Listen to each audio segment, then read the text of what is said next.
This is TradeFlow News, bringing you relevant news and insights from around the world. TradeFlow News, enabling trade for SMEs and economies worldwide. These are some of the key topics that we will be looking into in today's program.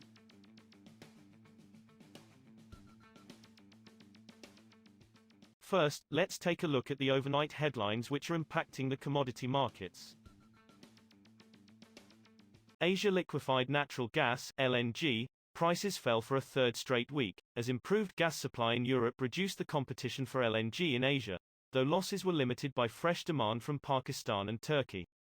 The average LNG price for December delivery into Northeast Asia LNG is fell to $29.50 per metric million British thermal units, mmBtu, down $1.50 or about 5% from the previous week, industry sources said. European wholesale gas prices fell this week after flows from Russia through the Yamal pipeline resumed after a 5-day pause. Crude prices settled higher on Friday, fueled by renewed supply concerns after OPEC Plus producers rebuffed a U.S. call to accelerate output increases even as demand nears pre-pandemic levels.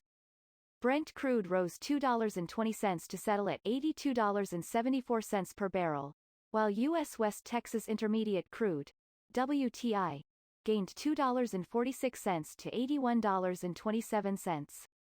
The Organization of the Petroleum Exporting Countries and Allies, including Russia, collectively known as OPEC+, agreed on Thursday to stick to their plan to raise oil output by 400,000 barrels per day from December. U.S. President Joe Biden had called for extra output to cool rising prices. Moving on to the top news in the energy sector. The United Nations Climate Summit in Glasgow has left coal down, but not out. Despite agreements, backed by $20 billion in loans and grants, to phase out its use, the fossil fuel could still be a major carbon emitter for 20 years or more. The stock market, though, suggests its demise may be closer at hand. Closing coal-fired power stations is crucial for avoiding catastrophic climate change. If existing plants operated unchanged for the next 30 years, they would consume half the greenhouse gas budget still available if humanity wants to keep global temperature increases to less than 1.5 degrees Celsius above pre-industrial levels, the International Energy Agency reckons. There has been some encouraging progress. A group of Western countries will mobilize $8.5 billion to wean South Africa off coal. Indonesia and the Philippines are the first countries joining the Asian Development Bank's plan to close regional coal plants early. Having lagged a recovery in demand to pre-pandemic levels enjoyed by other fuels, jet fuel appears set finally to take off as more governments make air travel easier.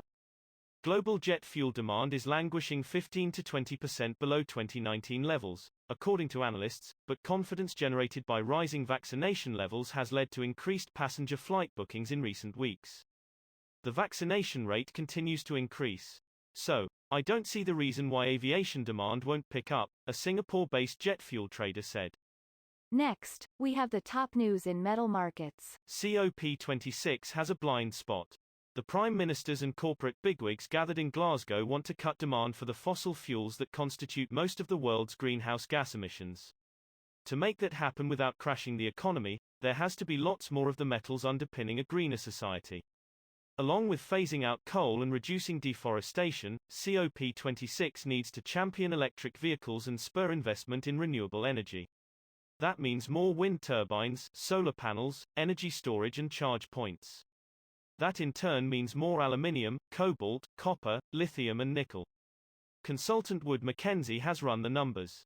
Limiting global warming to 2 degrees Celsius above pre-industrial levels implies 19 million tons of additional annual copper production by 2030, a 60% increase.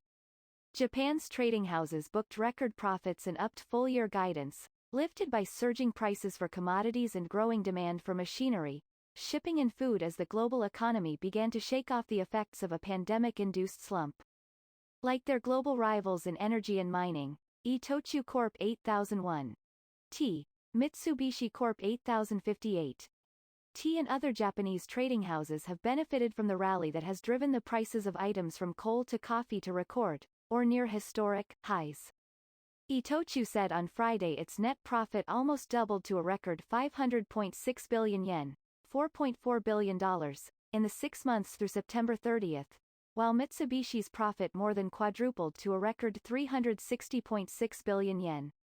We will now look at the top news in the agricultural sector.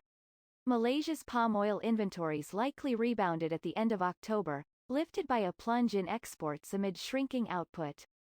Palm oil stockpile at the world's second-largest producer is pegged to rise 3.4% to 1.81 million tons, according to a median estimate of 9 planters, traders and analysts polled by Reuters. Production is seen declining 0.98% to 1.69 million tons.